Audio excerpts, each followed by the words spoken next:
Well, Flip, are you ready for a special trade deadline edition of Curtain Call? What a last 48 hours this has been as we record this on Friday. And the deadline is the official deadline is in like 3 hours.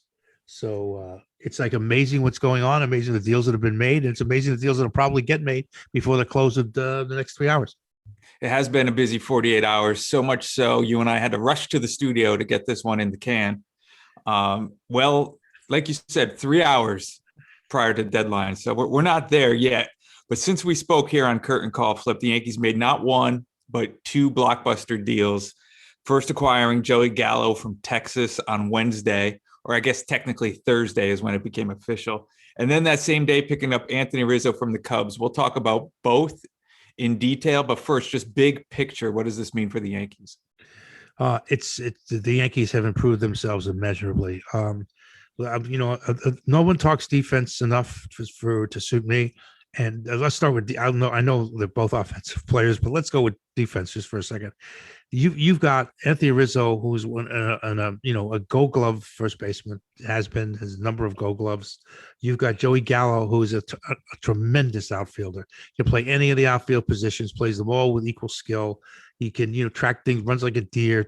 He's an athlete out there. He's got an arm. He's got range. He's got everything you want in an outfielder. So the Yankees improved themselves defensively in the outfield, and they improved themselves at first base, obviously, tremendously so. So they've got defense, which helps their pitching. So right there, it's a major improvement. And then offensively, they got two big bats, two huge bats lefty bats that give their lineup now balance. So when you face especially in October, when you face those elite power pitchers, when the Yankees were very right hand dominant, and you get a lot of right hand pitching. Most pitching is right handed. You get those hard pitches away. It's hard for a right hand hitter to square them up. A lefty hitter, it's easier. That's why you want balance, and also the short porch at Yankee Stadium. You want balance. That's why lefty hitters are so important. So the Yankees lineup got immeasurably better because you've got lefties in it, more lefties than had before. Certainly, that helps them a lot, and their defense becomes better by the acquisition of those two guys, which will help their pitching. You've been screaming lefties, lefties, lefties for years, so you have to be happy with this deal. Let's dive deeper into the Rizzo deal. I think the best place to start might be tell everybody who texted you after the deal was done. Oh, I heard from Anthony Rizzo. I know him. A couple of years ago, every year I take my two boys. We go. It's like the father-son trip. We go to the Super Bowl. Pierce, John Edward, and I go every year, and it's something we've done. And a couple of years ago, the first year, I guess when the Chiefs were in the first time, and they were playing the 49ers, and it was Mahomes' first Super Bowl. And I don't remember where it was, but I want to say Miami. You're right. It was Miami. Thank you. I think I would know, but of course I don't. But anyway, so we're at the game, and we wound up in a conversation with this guy who was sitting right next to us, and he said he was a baseball player. Once he said that, I knew who he was. I recognized him, but I didn't say anything. So one of my boys is just talking to him, and he introduces Anthony to me, and I said hello, and he says, I said, "You're Anthony Rizzo," and he says to me, "Yeah." He says, "Are you a Cubs fan?" I said, "No." He says, "How do you know who I am?" I said, "Because you're Anthony Rizzo." He says, "But he says, no one knows who you're in Chicago." I said, "No, well, baseball fans know who you are." So we spent the rest of the game, a Super Bowl game, talking baseball, Anthony Rizzo and I, for the rest of the game. We didn't talk anything about football, and this great football game was going on, and we were like ignoring it to talk about the game of baseball, something near and dear to both our hearts. But really great guy, terrific guy, very charitable guy, done a lot for charities and causes, and a really great baseball player, a linchpin of that Cub championship team in 2016, and a terrific first baseman. So this is going to be. It's nice to have someone that you know on a team. But very nice man, but like I said, but really, really terrific player. But it's fun. Yeah, I did hear from him. So then you guys obviously exchange numbers, stay in touch. My guess is if you're sitting next to Anthony Rizzo at a Super Bowl, you have VIP seats. Well, yes. Must be nice to be Mr. John J. Filippelli. That's all I'm saying. Let me give you Rizzo's numbers here for the season. He's batting .248. OBP of 346, slugging 446 for a 792 OPS. Now, those are down numbers versus his career numbers. perhaps a change in scenery will help that. Yeah, I mean, or just was having a little bit of a down year. I mean, he's like, was he 31, 31, 32? I'll tell you right now. I think he's 31. You're correct. 31. Okay. So, I mean, he's hardly like, going up there with a cane instead of a bat.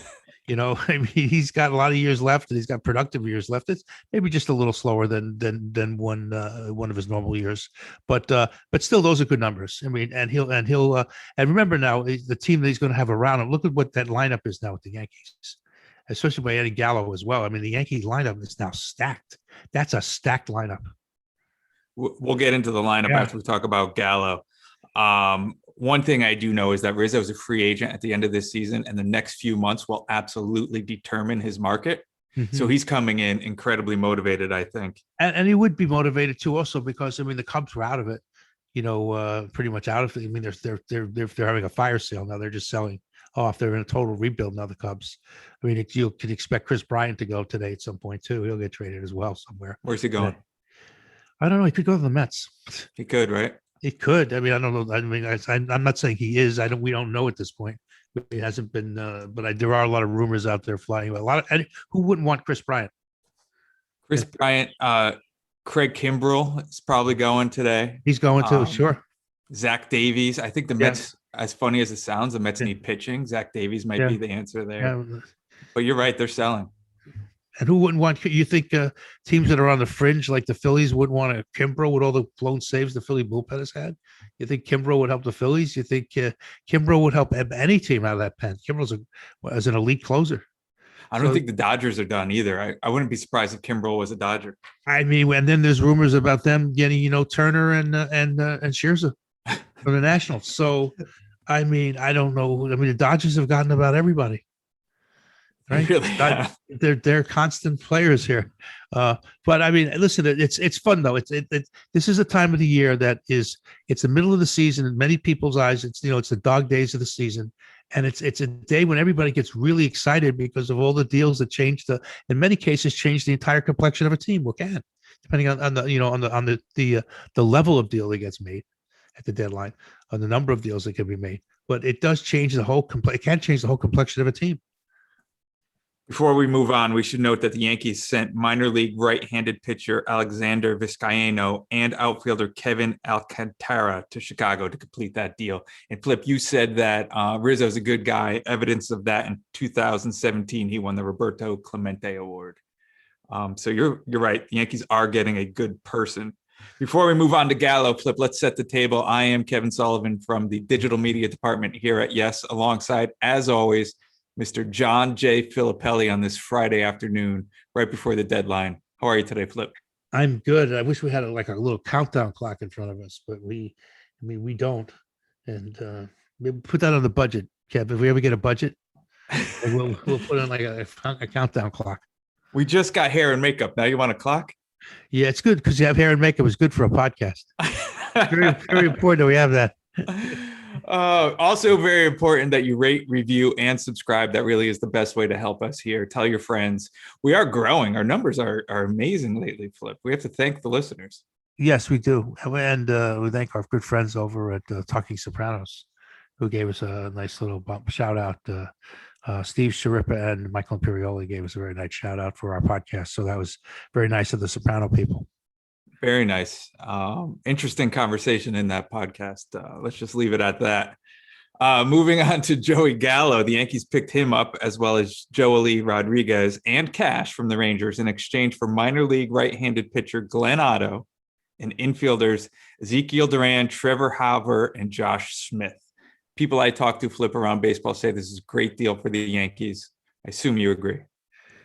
Oh yeah, I mean, the Yankees have been chasing Gallo for years. I mean, he makes way too much sense.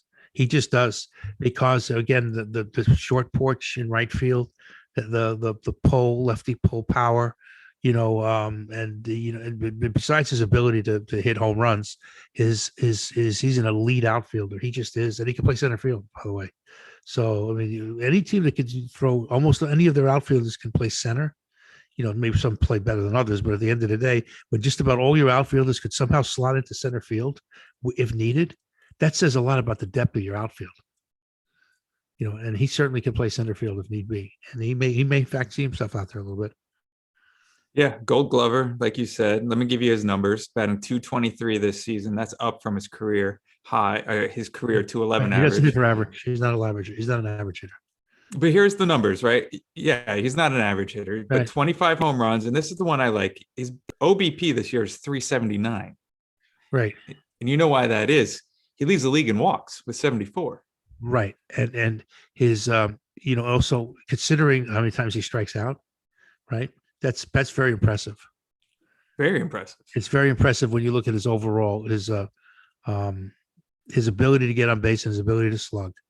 It makes him very valuable. It's a very valuable player. When you consider how many times, like I said, he does strike out, for him to have an OPS. What's his OPS? Is it around 8? Yep, 869. It's 869. Yep.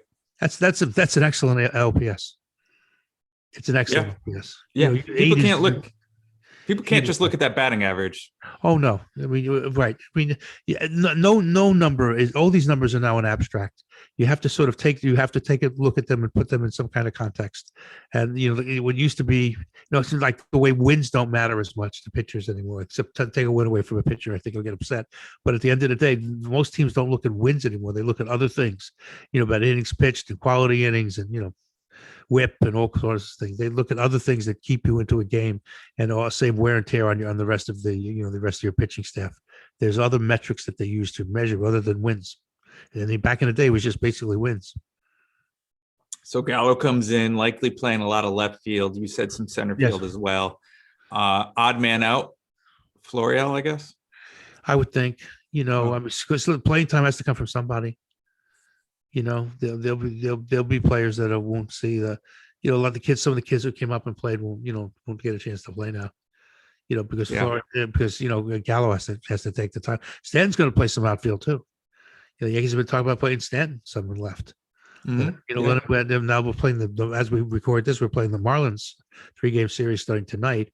I could see Stanton back in the outfield in his old haunts. Oh yeah, he used to play there. You're right. Let me give you the projected lineup. This is courtesy of Jack Curry on Twitter. It's at Jack Curry. Yes, a good follow for sure. He says, "There's the lineup: batting first LeMahieu, second base; second Judge, right field; third Gallo, left field; 4 Stanton, DH; 5 Rizzo, first base; 6 Torres, shortstop; 7 Sanchez, catcher; 8 Urshela, third base; and 9 is either Allen or Gardner in center field." When you have Urshela batting 8th, Sanchez batting 7th, that is a sick lineup.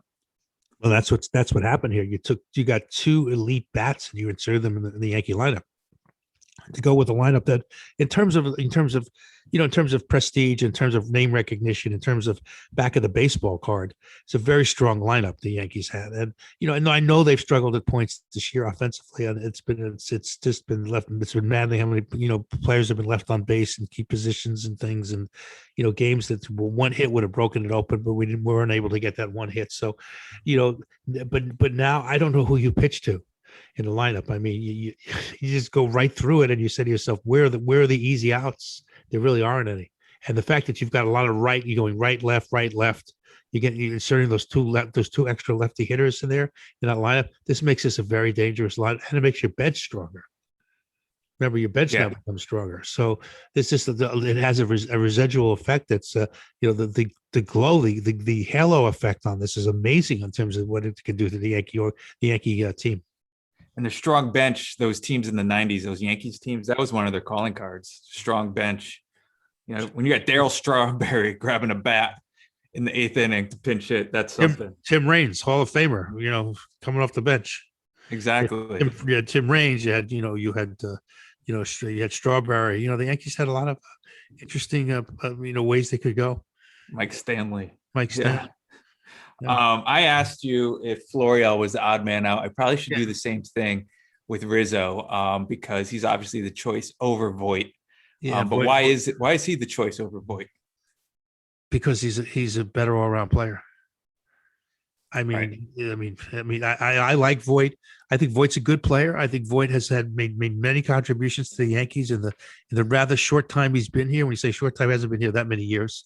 And he led the game in home runs last year, if I recall. I know we had the COVID situation, but he had a nice year for the. And he's always the first one to put up his hand when it comes to a charitable cause, or he's a good guy. He works hard. He's a credit to the game. He's a credit to the Yankees. But at the end of the day, Anthony Rizzo is Anthony Rizzo. I mean, Anthony Rizzo is a certified big league star, and has been for a long time. So Right. plus Rizzo's ability to play defense. That's I it. mean, Rizzo we keep using the word elite. He's a Gold Glove first baseman. He's won many gloves, Gold Gloves. So he's a terrific first baseman.